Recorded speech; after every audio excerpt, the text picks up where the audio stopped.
আমার মাওলার বান্দা বান্দির উপর এত দয়া, এত মায়া।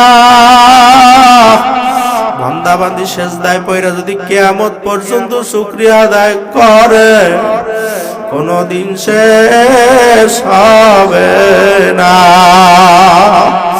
আল্লাহর বান্দারা, কবরের যাত্রীরা, হে যুবক ভাইরা, পর্দালের মা বোনেরা, আজান কিছুক্ষণ সময় বসো আর মনে বুঝাও রে মা, যখন আমি মৃত্যুবরণ করব, লোকেরা আমাকে গোসল করাইয়া কাপড় পরাইয়া খাটের উপরে উঠাইয়া যখন মাথার ভিতরে বান্ধিবে, মাজার ভিতরে বান্ধিবে, কোমরের ভিতরে বান্ধিবে, মাথার বান্ধে, বুঝা গেল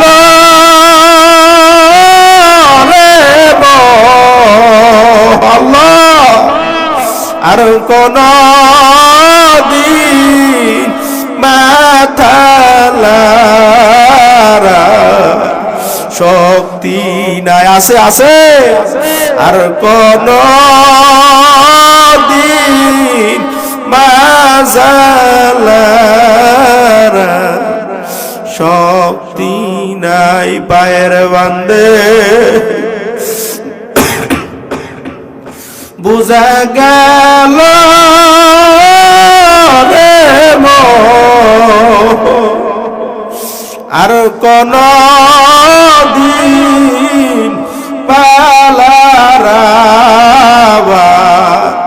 শক্তি নাই। আর কোন দিন হেঁটে চলার শক্তি নাই। আছে এই জন্য আমার বাজানদেরকে বলো, পর্দালের মা বোনদেরকে বলবো, হে যুবক ভাইরা, এখনো সময় আছে, গুনার কাজ ছাড়ো, আমার মাওলার কাজ ধরো। এই গভীর রাত্রে দুইটা হাত আমার মাওলার দরবার জাগাই দাও, নারায়ে তাকবীর, লিল্লাহি তাকবীর। হাতে লারা দান, লারা দান, লারা দান। আমার মাওলা তাকায়া তাকায়া দেখো, মালিক জানি না এই ময়দানে কোন বান্দা বান্দির মায়না। আয় আল্লাহ, জানি না কোন যুবক ভাই মনে পড়তেছে, হুজুর আমার মায়ের লাশ হুজুর আমি নিজাতে অন্ধকার কবরের ভিতরে ফেলাইয়া রাখছি।